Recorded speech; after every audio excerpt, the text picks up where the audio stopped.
नमस्कार। Famous stories of the world में आपका स्वागत है। हमारी साम्राज्यों की कहानी चल रही है। इस कहानी के हमने पिछले पार्ट में भारतीय साम्राज्यों में अंग्रेजों के साथ मैसूर के उपद्रव को या यूं कहे संघर्ष को देखा था। आज की भारतीय साम्राज्यों की कहानी में हम सिखों के साम्राज्य की बात करेंगे। देखिए, सिख संप्रदाय के अंदर प्रमुखता प्रदान की गई थी सिख गुरुओं को, और सिख गुरु के अंदर पहले गुरु थे गुरु नानक, जिनका समय 1469 से 1538 था। इसके पश्चात गुरु अंगद हुए और गुरु अंगद के बाद गुरु अमरदास थे, ठीक है, और गुरु रामदास उनके तत्पश्चात हुए थे। तो जब गुरु रामदास थे उस समय अकबर के द्वारा इनको जमीन दी गई थी 500 बीघा, जिस पर एक प्राकृतिक तालाब था, और वहीं पर फिर अमृतसर नगर और स्वर्ण मंदिर की स्थापना की गई थी। गुरु रामदास के पश्चात आए अर्जुन देव, और अर्जुन देव ने क्या किया था कि मुगलों के एक विद्रोही शहजादे खुसरो को आशीर्वाद दिया था, जिसके कारण जहांगीर ने अर्जुन देव की 1606 में हत्या करवा दी या फांसी दे दी। इसके पश्चात गुरु हर गोविंद है, वो सिख गुरु हुए थे, जिनको जहांगीर ने 2 वर्ष तक ग्वालियर के किले में बंदी बनाकर रखा था। तत्पश्चात गुरु हर राय सिखों के 7वें गुरु के रूप में सामने आए, और 8वें गुरु थे गुरु हरि किशन, और 9वें गुरु थे गुरु तेग बहादुर, जिनका समय 1664 से 1675 माना गया है। और दिल्ली में इनको औरंगजेब के द्वारा मृत्युदंड दिया गया था, और जहां दिल्ली में इनको मृत्युदंड दिया गया था उसी जगह आजकल गुरुद्वारा शीशगंज बना हुआ है। सिखों के 10वें गुरु हुए गुरु गोविंद सिंह, जिनका समय 1675 ईस्वी से 1707 ईस्वी था, जिनका जन्म पटना बिहार में हुआ था।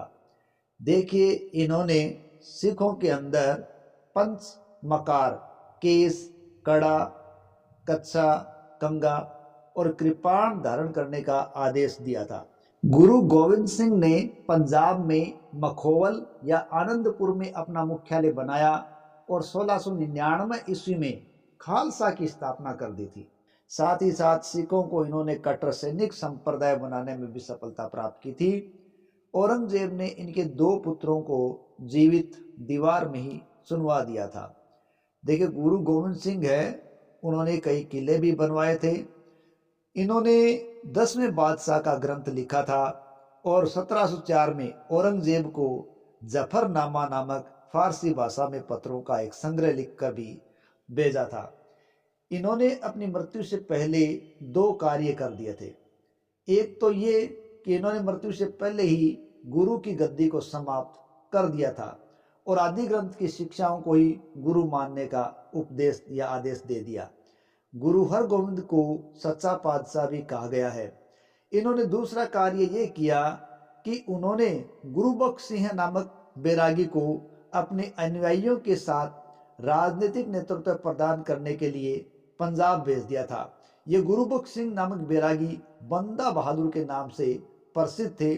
इन्होंने सिखों के धार्मिक उत्पीड़न के विरोध में काफी विद्रोह किया था, और मुगलों के साथ काफी टक्कर ली थी।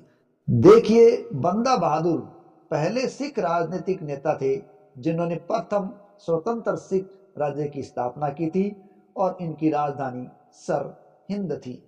तो अब देखते हैं बंदा बहादुर की कहानी, जो मुगलों के साथ संघर्ष की एक गाथा गढ़ती है। गुरु गोविंद सिंह का एक शिष्य था बंदा बहादुर, और वही बंदा बहादुर जो गुरु गोविंद सिंह के बाद सिखों का नेतृत्व करने लगा था, और पंजाब में उसने सिखों के साथ मिलकर विद्रोह किया था और सिखों का नेतृत्व किया था। कश्मीर के राजौरी में जन्म लेने वाले बंदा बहादुर ऐसे वीर थे जिन्होंने सिख धर्म के लिए अपने आप को न्यौछावर कर दिया था। ऐसा बताया जाता है कि इनका जन्म एक राजपूत परिवार के अंदर हुआ था। इनके पास अच्छी तरह की शस्त्र शिक्षा थी, अच्छी घुड़सवारी का ज्ञान था, शिकार का अच्छा ज्ञान था, और तीरंदाजी का अच्छा ज्ञान था। शिकार के शौकीन भी थे, और इनके बचपन का नाम लक्ष्मण देव बताया जाता है। और एक बार की बात है, एक बार बाबा बंदा सिंह बहादुर है, वो शिकार करने के लिए गए थे, और जंगल में जहाँ शिकार करने गए थे वहाँ इन्होंने एक हिरनी को देखकर तीर चलाया और उसे मार दिया। लेकिन जब उसके पास जाकर देखा तो उनको बड़ा पश्चाताप हुआ, क्योंकि वो हिरनी थी, वो गर्भवती थी, प्रेग्नेंट थी। तो उनको बड़ी ग्लानि हुई कि उन्होंने एक गर्भवती हिरनी को मौत के घाट उतार दिया है। और इसी घटना से कहते हैं उनके जीवन के अंदर बड़ा ही भयंकर तरीके से बदलाव आया और उन्होंने मोह माया त्याग दी और सांसारिकता के जीवन को भी त्याग दिया था। उन्होंने संसार से विरक्ति ले ली और सन्यासी बन गए।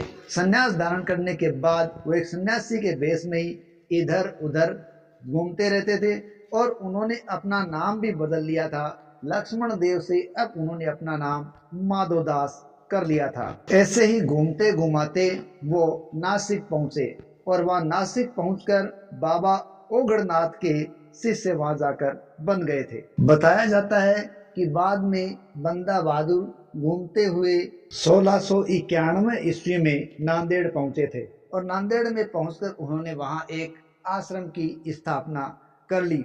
और बताया जाता है कि ये जो लगभग उनकी आयु थी जिस समय उन्होंने सांसारिकता से विरक्ति ले ली थी, एक सन्यासी के रूप में परिवर्तित हो चुके थे, 21 वर्ष की आयु लगभग उनकी अब बताई जाती है। अब इस नांदेड़ के आश्रम में माधोदास या बंदा बहादुर है, वो लगभग 17 साल तक यहाँ रहे थे और उनकी ख्याति आसपास के इलाकों ही नहीं बल्कि दूर दूर तक फैल चुकी थी। माधोदास के जीवन में एक और महत्वपूर्ण मोड़ 1708 ईस्वी में आता है, जब सिखों के 10वें गुरु गोविंद सिंह घूमते हुए नांदेड़ में आश्रम में पहुंचे और वहां पहुंचकर उन्होंने माधो सिंह को ये जो कार्य वो कर रहे हैं उन सांसारिक या सन्यासी जीवन को छोड़कर सिख धर्म अपनाने को कहा था। और इसकी बात के कारण माधो सिंह ने सिख धर्म अपना लिया और वो सिखों के साथ हो गए थे। गुरु गोविंद सिंह जी ने बंदा बहादुर को गुरु बख्श सिंह नाम दे दिया और उनको पंजाब के इलाकों में भेज दिया और मुगलों के साथ संघर्ष करने के लिए उनको लगा दिया। 1707 ईस्वी में औरंगजेब की मृत्यु हो चुकी थी और उसकी मृत्यु के पश्चात बहादुर शाह प्रथम भारत या दिल्ली का मुगल बादशाह बना था। और यही वो समय था जब गुरु गोविंद सिंह ने गुरु बख्श सिंह या बंदा बहादुर को मुगलों के खिलाफ लड़ने के लिए नियुक्त कर दिया था और लगभग इस समय उनकी आयु 38 वर्ष की बताई जाती है। इतिहास में पता चलता है कि गुरु गोविंद सिंह ने बंदा बहादुर को या गुरु बख्श सिंह को एक दुधारी तलवार, 5 तीर और 3 साथी दिए थे और उनको सर हिंद पर कब्जा करने और वहां के हाकिम वजीर खान की हत्या करने का आदेश दिया था। बताया जाता है कि गुरु गोविंद सिंह की आज्ञा पाकर गुरु बख्श सिंह या बंदा बहादुर पंजाब के इलाकों में सतलज नदी के इन क्षेत्रों में आ डटे। और ये वो दौर था जब बहादुर शाह जो कि मुगल शासक थे वो इस समय दक्षिणी भारत में थे। पंजाब के इन क्षेत्रों में आकर बंदा बहादुर है वो जन कल्याणकारी कार्य करने लगे और गरीबों की मदद करने लगे थे और साथ ही साथ वहाँ के स्थानीय लोगों को भी अपनी सेना के अंदर उन्होंने भर्ती कर लिया और सतलज नदी के इन्हीं क्षेत्रों के अंदर उन्होंने मुगलों के खजाने को लूटा और लूट कर गरीबों में उन्होंने बांट दिया। इस प्रकार के कल्याणकारी कार्य करने से लोग इनके साथ और भी जुड़ गए थे। धीरे धीरे बंदा बहादुर या गुरु बख्श सिंह की ख्याति बढ़ने लगी और बढ़ते बढ़ते उनके सैनिकों की संख्या भी बढ़ने लगी और कहते हैं कि वो संख्या लगभग 19,000 तक पहुंच गई थी। और इतनी बड़ी सेना इकट्ठी होने के बाद उन्होंने मुगलों के एक क्षेत्र समाना पर अधिकार करने के लिए कूच किया था। बताया जाता है कि समाना का यह क्षेत्र ही किसका क्षेत्र था? वजीर खान का क्षेत्र था। वही वजीर खान जिन्होंने गुरु तेग बहादुर की हत्या की थी। और उस क्षेत्र को इस प्रकार किसने, गुरु बख्श सिंह ने तहस नहस कर दिया। और कहते हैं कि अपने इस अभियान के दौरान उन्होंने लगभग 10,000 मुगल सैनिकों को मार गिराया था। लेकिन गुरु बख्श सिंह बंदा बहादुर के इस अभियान के दौरान वजीर खान बच गया था क्योंकि वो इस समय समाना के अंदर नहीं था। तो इस धुरंधर अभियान के पश्चात लगभग 1710 ईस्वी के दौरान कि बंदा बहादुर ने या यूं के गुरु बख्श सिंह ने सरहिंद पर हमला कर दिया था। जब सर हिंद का अभियान गुरु बख्श सिंह बंदा बहादुर ने किया तो बताया जाता है उनके पास लगभग 35,000 की सेना थी और यह युद्ध सर हिंद के पास चप्पन चिड़ी नामक स्थान पर लड़ा गया था। चप्पन चिड़ी नामक इस स्थान पर मुगलों को बाबा बंदा सिंह बहादुर ने बहुत ही बहादुरी के साथ हरा दिया था। गुरु गोविंद सिंह ने अपने सेनापति फतेह सिंह को मुगल तोपखाने को नियंत्रित करने के लिए आगे भेजा, तो फतेह सिंह है उसको नियंत्रित करने के लिए आगे बढ़ रहे थे और जैसे जैसे वो आगे तोपखाने की ओर बढ़ते जा रहे थे वैसे वैसे वो वजीर खान की तरफ बढ़ गए। फिर दोनों का आमना सामना हुआ, लेकिन ये क्या, फतेह सिंह ने एक ही वार से वजीर खान का सिर धड़ से अलग कर दिया। इस प्रकार वजीर खान के मरते ही वहां खलबली मच गई और वहां की सेना भागने लगी और इस तरह से बंदा सिंह बहादुर ने लोहागढ़ पर अधिकार कर लिया और इस प्रकार से बंदा सिंह बहादुर ने गुरु गोविंद सिंह का पूरा बदला ले लिया था। इस प्रकार लोहागढ़ प्राप्त करके उन्होंने लोहागढ़ को ही अपनी राजधानी बना लिया था और गुरु गोविंद सिंह के नाम से उन्होंने सिक्के भी डाल दिए थे। यहाँ इस प्रकार से बंदा सिंह बहादुर का पूरा सिक्का जम चुका था और उन्होंने साम्राज्य विस्तार करना शुरू कर दिया था। 1710 तक हालात ये थे कि उनका अधिकार लाहौर तक हो गया था, लेकिन मुगल जो एक बार यहाँ हार चुके थे, अब उनको सबसे बड़ा खतरा बंदा सिंह बहादुर ही नजर आने लगा था और उन्होंने अपना पूरा ध्यान बंदा सिंह बहादुर की ओर ही केंद्रित कर दिया था। इधर दिल्ली की राजनीति में भी अचानक एक बड़ा परिवर्तन आया, क्योंकि 1712 ईस्वी के अंदर बहादुर शाह की मृत्यु हो गई और उसके पश्चात उसका पुत्र जहांदार शाह गद्दी पर बैठा था, लेकिन वहां भी संघर्ष छिड़ गया और फर्रुख शेर ने सत्ता हथिया ली थी। ये सत्ता हथियाने में अली बंधुओं ने पूरा सहयोग किया था, जिनको इतिहास में किंग मेकर का भी दर्जा दिया गया। अब फर्रुख शेर ने वादा किया कि वो बंदा सिंह बहादुर को पकड़ेंगे और इसके लिए उन्होंने कश्मीर के सूबेदार समद खान को लगा दिया। समद खान ने हर संभव प्रयास किया कि बंदा सिंह बहादुर को वो पकड़ें। गुरदासपुर के इलाकों के अंदर जाकर उन्होंने मुगलों ने पूरे इलाके को घेर लिया था, लेकिन वो कामयाब नहीं हो पाए थे।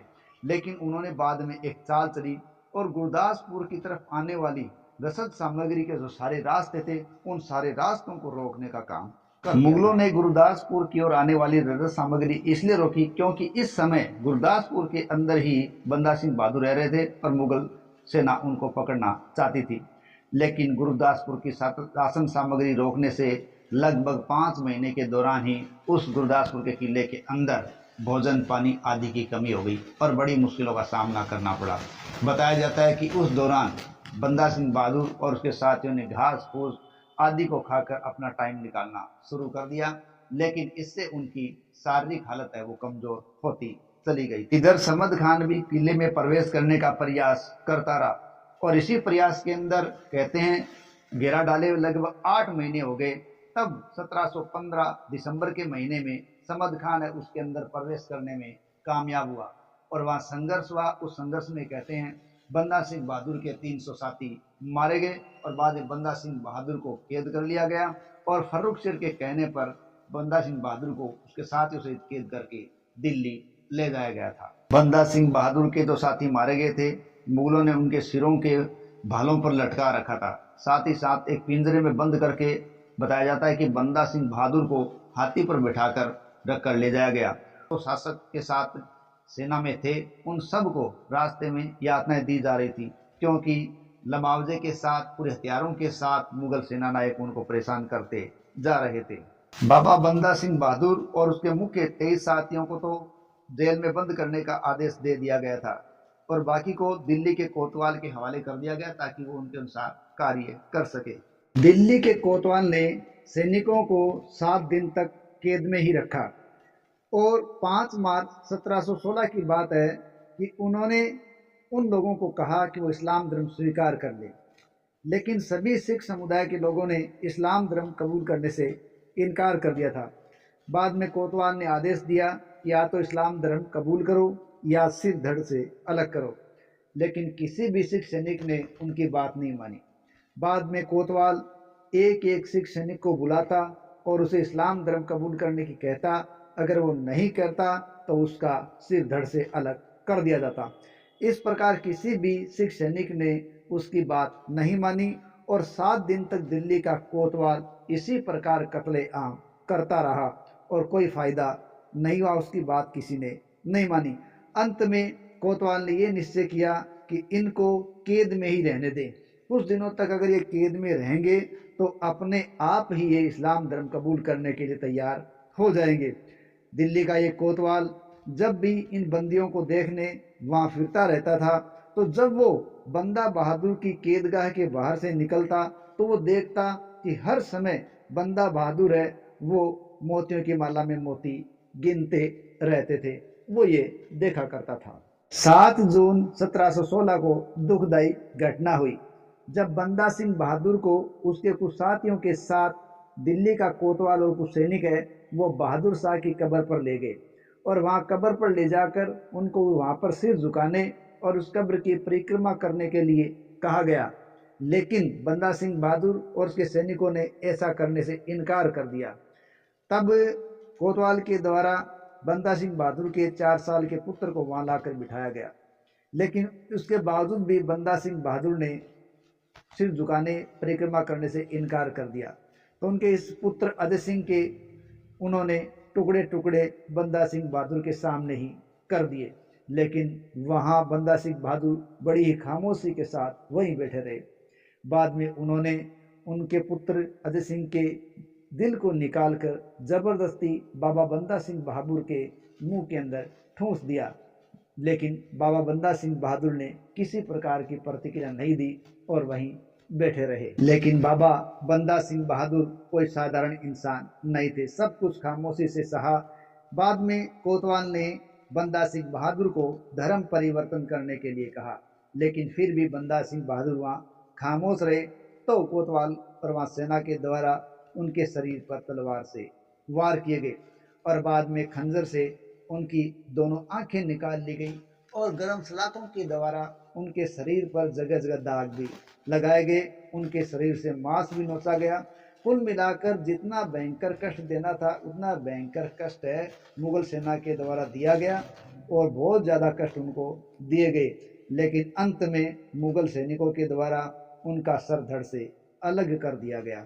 इस प्रकार बंदा सिंह बहादुर सिख धर्म के अंदर एक बहुत ही बड़े वीर योद्धा हुए हैं, जिन्होंने अपने गुरु की बात का मान रखा और सिख धर्म की पताका को फहराने के लिए तथा उनके धर्म के लोगों का नेतृत्व करने के लिए उनकी बात मानी और कहाँ वो एक साधु सन्यासी से एक सैन्य पराक्रमी प्रवृत्ति के रूप में बदल गए थे। ऐसा वीरतापूर्ण कार्य करके बाबा बंदा सिंह बहादुर भारतीय इतिहास के अंदर हमेशा हमेशा के लिए अमर हो गए। बंदा सिंह बहादुर की मृत्यु के कारण सिख साम्राज्य को एक बड़ा नुकसान हुआ। इसके अलावा नादिर शाह और अहमद शाह अब्दाली के होने वाले आक्रमण भी पंजाब में सिख शक्ति को काफ़ी नुकसान पहुंचा चुके थे। बाद में कपूर सिंह ने सिखों को जत्थों के रूप में संगठित करना शुरू कर दिया और उनको दल खालसा का नाम दे दिया। लेकिन जब कपूर सिंह की मृत्यु हो गई तब जस्सा सिंह अहलूवालिया ने सिखों का नेतृत्व किया और उनके नेतृत्व में दल खालसा 12 स्वतंत्र मिसलों के अंदर विभाजित हो गया। मिसल दरअसल एक अरबी भाषा का शब्द है जिसका अर्थ होता है एक जैसा या समान। तो इस प्रकार समान 12 मिसलों में इन क्षेत्र को या दल खालसा को विभाजित कर दिया गया। पंजाब में अफगान आक्रमण हो रहे थे, वह मुगल सूबेदारों के द्वारा अत्याचार किया जा रहा था। इसके कारण अव्यवस्था फैल चुकी थी। उस अव्यवस्था को समाप्त करने के लिए जो कपूर सिंह ने दल खालसा स्थापित किया था वो दल 1753 ईस्वी में राखी प्रथा की शुरुआत करता है। राखी प्रथा के तहत प्रत्येक गांव से उपज का 5वां भाग लिया जाता और दल खालसा उनकी सुरक्षा का प्रबंध करता था। इस प्रकार राखी प्रथा ने सिखों का राजनीतिक शक्ति के रूप में उदय करना शुरू कर दिया। अहलूवालिया मिसल के संस्थापक सरदार जस्सा सिंह को सुल्तान ए कौम की उपाधि मुगल शासकों ने दे दी। जस्सा सिंह ने स्वयं को बादशाह घोषित करके अपने नाम के सिक्के भी चला दिए। अब पटियाला, नाभा और जींद के रजवाड़ों की स्थापना फुल्किया मिसल ने कर दी और यह एकमात्र मिसल थी जो सतलज नदी के दक्षिण में थी।